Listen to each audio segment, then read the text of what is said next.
Okay, we'll go ahead and get started. Oh, why didn't the recording work? Oh, it's recording. Okay. Excellent.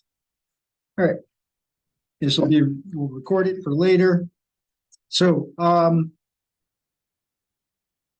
today's session will be a little bit different. I do have some, there are some areas where we're going to interact and talk about some different techniques and strategies for inbound and or outbound calling. When I first started in real estate, the area where I started in Fort Lauderdale, I didn't know anybody. I didn't have any connections there other than my mother who lived there. And my father had recently passed away, which was how I ended up in Fort Lauderdale. And so I went there and decided I was going to break into real estate. This was after being in the corporate world. So in the corporate world, though, I did marketing. So I was executive vice president of a real estate development firm. And one of my primary areas was marketing. So I did a lot of the outbound marketing that we did and things of that nature. And one of the things I also oversaw was the telemarketing aspect of the business as well. So it was easy for me to say, well, you know, even though I wasn't the person who would actually make the phone calls and things of that nature, I said, well, you know, my options here are prospecting or outbound lead generation, right?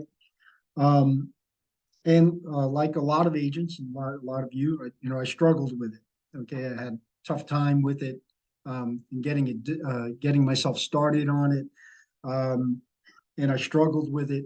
Some days were good, some days were okay, some days not so good. Okay, so you know, one week I would be on it and it would do great, and then you know, and never miss a day, and then next, you know, I'd miss 2 weeks and not do it at all, and so I would fluctuate a lot. My business would fluctuate, so I had to change some things and make some differences in what I was doing in order to make my business work, because I couldn't handle the up and down. I had a family at the time, 2 little boys. And so I needed to figure out, what am I going to do to make this a positive response. And so I want to share with you some of the things that I've done over the last 20 plus years in doing real estate sales. And things that I did that not only made cold calling or outbound prospecting enjoyable, but actually that I looked forward to doing it. And one of the things I do always enjoy is talking to people. I've always enjoyed having conversations with people. And one of the things that I've shared with a lot of the agents is called Ford, right? Or FORD. What is Ford? Okay, Ford is a method of opening up a conversation that allows people to engage.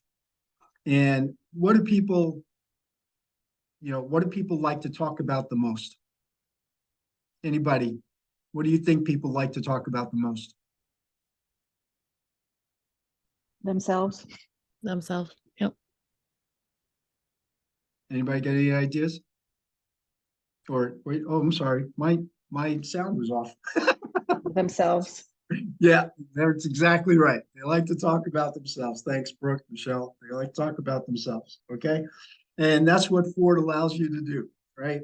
So Ford is a method that I learned probably back in sometime in the 80s.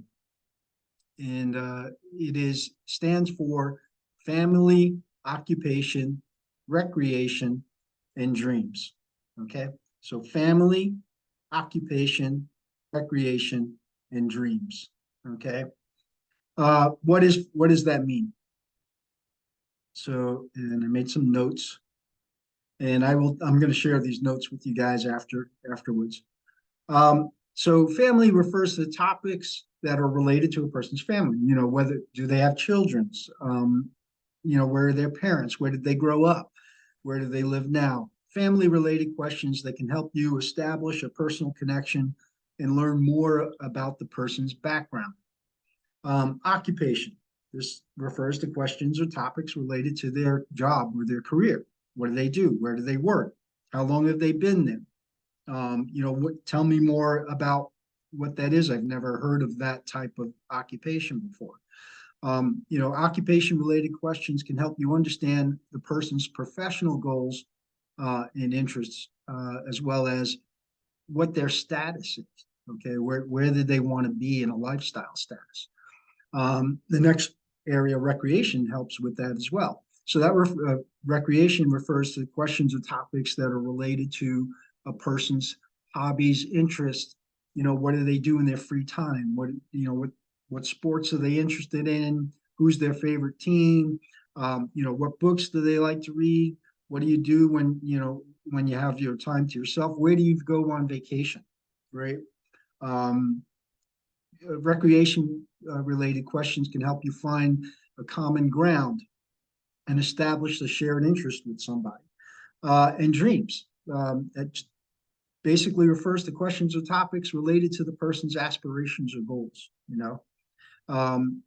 Where do they see themselves living in 5 years? Where do you see, what do you envision when you think about buying a home here? What do you see yourself doing when you finally own a home in the Keys? These are things that will open people up and help you establish a commonality, right? Commonality is key. So if we talk to someone and we can always find something that we have in common with that person, all right? Whether it's where they've been, let me see. Who do I not know that well? So I'm going to ask for volunteers. Brooke or Shanti. Would anybody be willing to, would either of you be willing to volunteer? I'll volunteer. Okay, Shanti. All right, so I don't know a lot about Shanti. We've met a couple of times and talked about some things, but I don't know a whole lot about you. Is that correct? Okay, so if we were on a phone call together and I'm making an outbound call and Shanti answers the phone and I say, "Hi, is this Shanti?" I lost you. I don't have any volume. I don't hear you. Okay, what happened? I heard you there for. Yeah, there you go. Okay, there we go. Okay. So, hi, Shanti. My name's Frank Verna. I'm with Coldwell Banker Schmidt here in Big Pine Key in Florida Keys. And I was reaching out to you to find out if you were interested in the possibility of selling your home at some time now or in the future. Have you thought about that? We really haven't thought about selling right now. Okay, so can I ask you a question? I'm just curious. Where did you guys come from? Where'd you move here from? We moved down from Richmond, Virginia. From Mission, Virginia? Richmond. Oh, that's a beautiful area. How long did you live in Richmond? We were there for 7 years. 7 years. And what did you do there? We were transferred there from New York. Oh, okay. So are you originally from New York? Yes. Okay. And what did you do that you got transferred? I did design and development for a consumer packaging good company. Wow, I've never heard of that before. That sounds like an interesting job. What does that entail? I designed the displays and fixtures for them to sell their product at retail. Oh, excellent, excellent. So did your whole family move with you or you retired? Just my husband and I. Okay. You have any kids? Yes, we do now. Oh, fantastic. How many? No, just one. Just one? Is in school or out of school? A 10-year-old boy. Yeah, he's in 5th grade. Oh, fantastic. How does he like school? Is he good? Does he do well in school? Does he know what he wants to be? He doesn't want to go, but he does very well. Yeah. Does he know what he wants to be? No, not No, yet. not yet. Still in that decision stage. Yeah, I understand. I have 2 boys myself, so I can appreciate that. Mine are older now and moved out, but I I miss those days when they were younger like that. Have you, so have you ever, what made you move down here though? What brought you down to the Keys? My husband and I wanted to retire down here, so we decided to move before we even needed to retire and figure out how to live down here. Oh, excellent. So how do you like it so far? We love it. Yeah. Yeah. What do you do what do you do for fun? We're big boaters, Oh, really? Do you fish or more recreational boating? just recreational Yeah. mostly. Any water skiing or anything like that? No, we do snorkeling and diving and stuff, but Oh, okay. So then where do you like to go when you're not in the Keys? Do you have any, do you just go back home for visits or? we spend a lot of time out in Colorado. We have family out there, and we love it out there as What part of Colorado? well. Boulder. Boulder. Okay. I live not far away. I used to live in Westminster, Thornton area.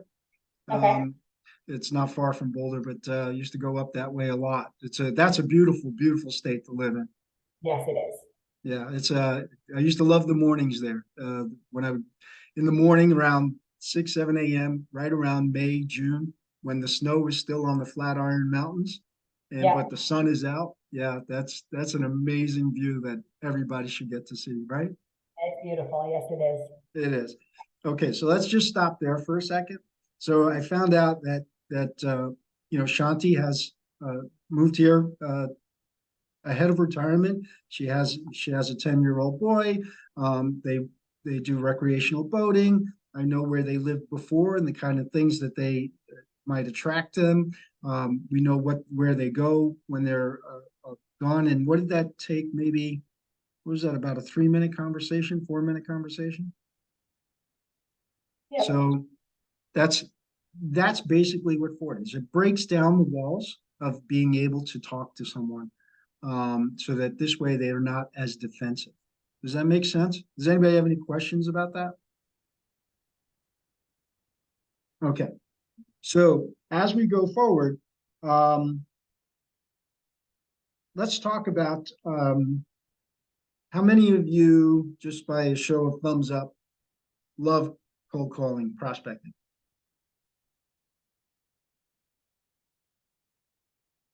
One. Okay, good job. I love it, Frank. I love to prospect every single day.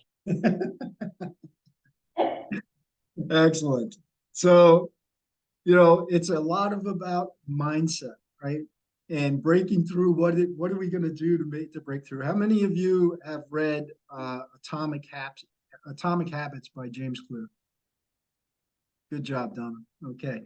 Atomic Habits by James Clear is actually talks a lot about transforming your thought, all right, and how to take something that may be a kind of a barrier to you, okay, and making it into something positive and good for you, okay. It's called an actualization transformation.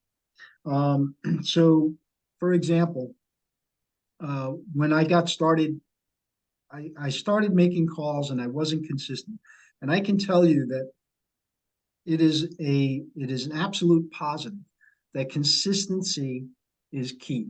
Consistency in what we do is key.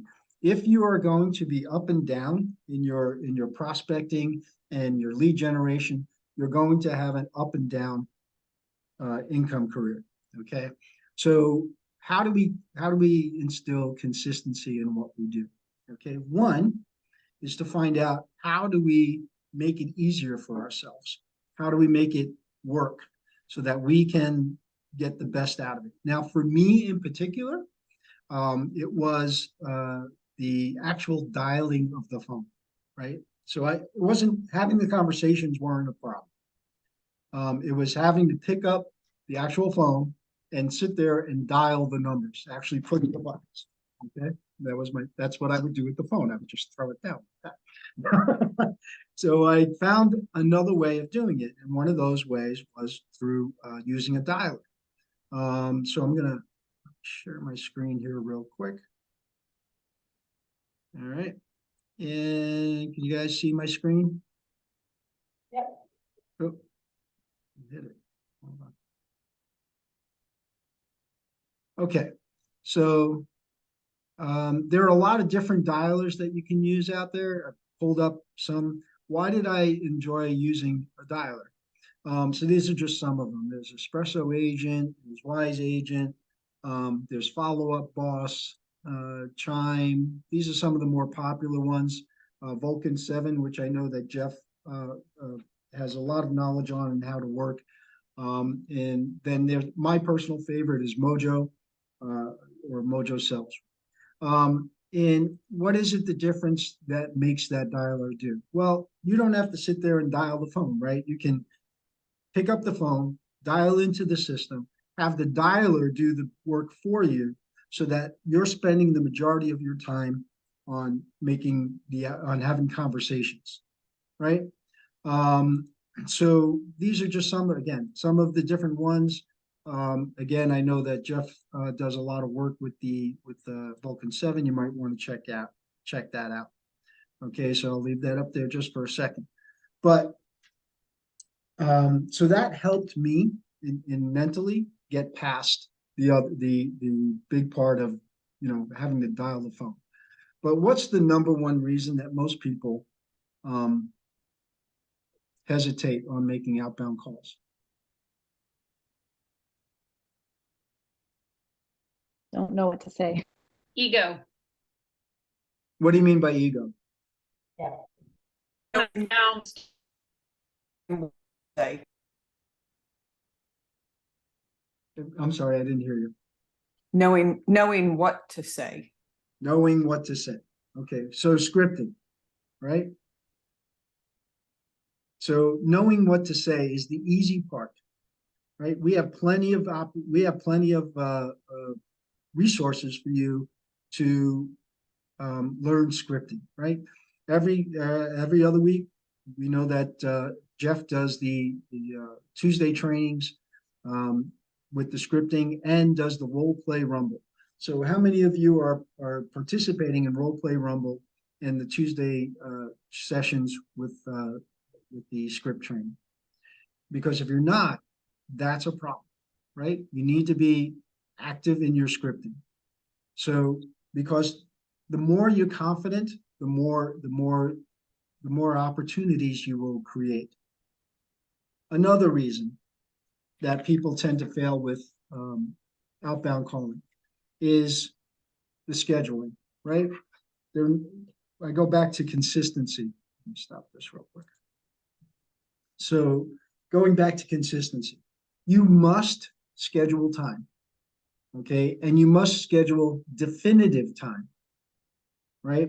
So all of you did the budgeting, and when we did the annual planning back in December, November, and we all went through these numbers with you, and there was a great Excel spreadsheet that we used to help you determine how many people you needed to talk to on a daily basis. So if you said you needed to talk to 20 people on a daily basis in order to hit your numbers, you have to set a time limit for yourself in order to hit those numbers. So that means don't give yourself all day to make phone calls. Give yourself 2 hours or 2.5 hours, okay, or 3 at the most, and make it the same time every day. And say to yourself, I must talk to 20 people within this period of time, and then cut it off and go on to your next thing. This will create a sense of urgency in your head, okay? It will help create a momentum for you, okay? It will create a motivation, all right? Motivation comes from the result of what you're doing, not from the action of what you're doing. So create a specific time period, 2 hours, 2.5 hours, 3 hours, wherever it is, okay? And start at that time and finish at that time, and do not break it, and keep it consistent. The other thing that you should do is keep a simple way to track yourself. All right. This is very, very simple as a tick sheet. So on your tick sheet, you're simply going to do dials, and I'm going to show this to you, dials, connects, and prospect.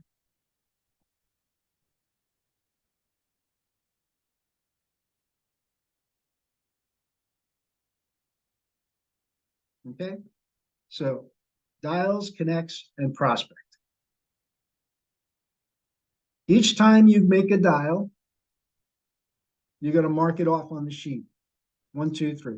Each time you speak to a live voice, that's a connect. And each time one of those voices turns into an actual lead that you're going to follow up on, a person that you can put their information into your SOI, that's a prospect. Okay. If you're using a dialer such as Vulcan or Mojo or some of the others, this will actually keep track of your dials and connects for you. However, you should keep a manual list simple in front of you, because the more that you do that, the more it will help to motivate you in order to continue to make those calls. Keeping things simple helps make it possible for you to actually do. So keeping a short sheet. And then you have something that you can go back to and see, what do I need to do, right? If I see that I'm making, out of every 100 calls, I'm making 30 connects, but I've only got 1 or 2 prospects out of it, then I know I need to work on my conversion. If I see that I'm making 100 calls and I've only got 5 or 10 connects, then maybe I need to try a different time of day. So your average connect ratio, if you're calling during daylight hours, should be somewhere between 20 and 30% of the calls that you make. So if you're making 100 calls, you should have 30 live voices hit that number, whether they hang up on you or whether they get into conversation or whether it's good or bad. 30% of the population will answer their phone. Okay. So you should be somewhere between 20 and 30%. If you're not between 20 and 30%, then we need to relook at when you're calling or what your conversion is, or is it your scripting? Do we need to go back and look at your scripting? So the most important thing about scripting is to not sound like scripting. So let's talk a little bit about, and let me see how much time we have left. We have 5 more minutes left. Inflection, tone, tonality is important. So make it a conversation. Make it sound like a conversation. If you just hit it hard and you don't give the other person a chance to speak, that's not going to help. So the most important thing you need to remember is, no matter how many times you have said that script, the person on the other end is hearing it for the first time. So they've never heard you before. So even though you may be on your 30th call and be like, oh my God, I don't want to call anymore, right? And like, oh, hi, this is Melissa with Coldwell Banker Schmidt, and those kind of things will kill you. Okay. And I'm not picking on you, Melissa. I just happened to look at your name when I was doing that. But so you have to remember that the person you're talking to is hearing you for the first time. So you should sound upbeat, excited, and interested in them. Phil, fear of rejection. Yes. Okay. So I'll talk about that real briefly in a second. So make sure that each call, one of the things we used to do was keep a little mirror in front of yourself, and it's called smile and dial, right? Smile and dial. Look at yourself, okay? And you can't help but, if you look at yourself in your mirror while you're doing that, you automatically want to smile, right? See, Lauren's smiling already. Okay. So Yeah, just thinking about it is making me smile. okay. So that's important, right? When you talk, remember, when you talk to someone on the phone, can you tell the attitude or condition of that person simply by the tone of their voice? Have you ever talked to a friend on the phone and automatically said, "What's wrong? What's bothering you?" Right? Haven't we all done that? You could tell right away. You also know that when you're doing it yourself. So remember that that's how you sound on the phone.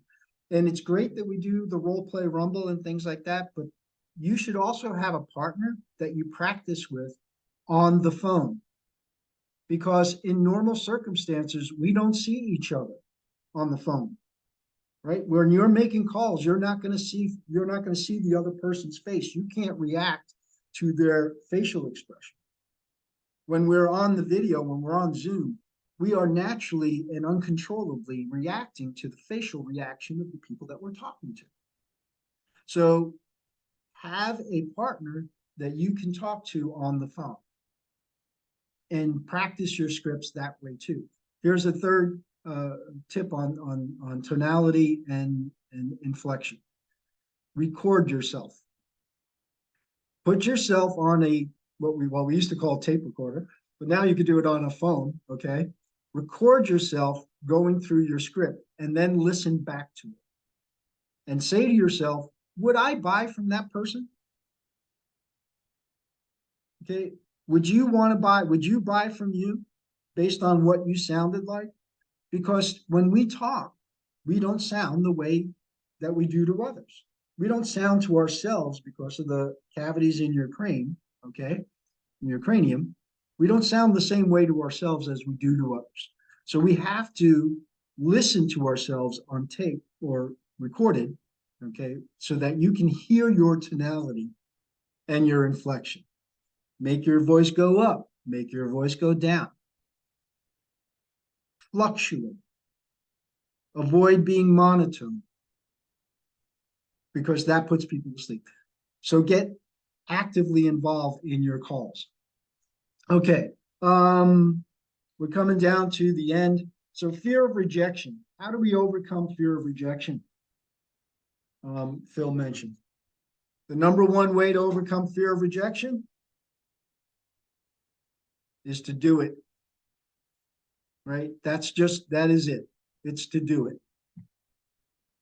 Get over it, move on, find ways to make it easier for you, whether that's through, if you like making the dials, make the dials, but I'm going to promise you that you should get on the Vulcan 7 or Mojo or whatever system or Follow Up Boss, whatever system you're using, and use the dialer. You will be much more effective.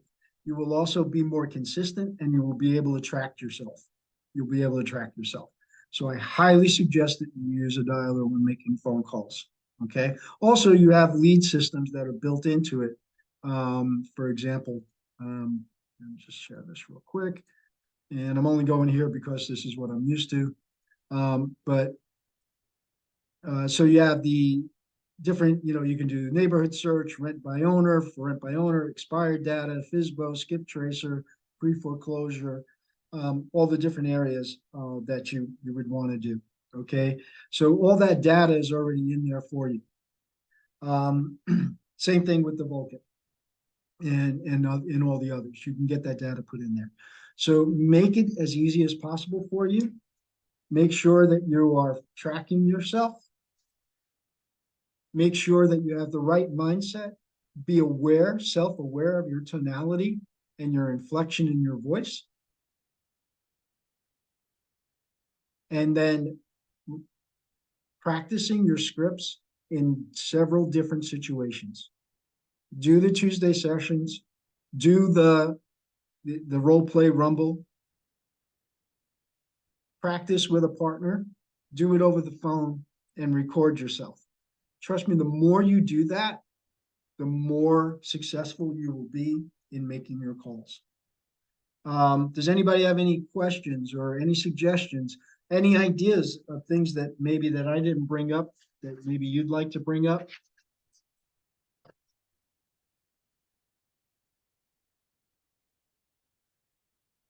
Yes, no. Okay, all right.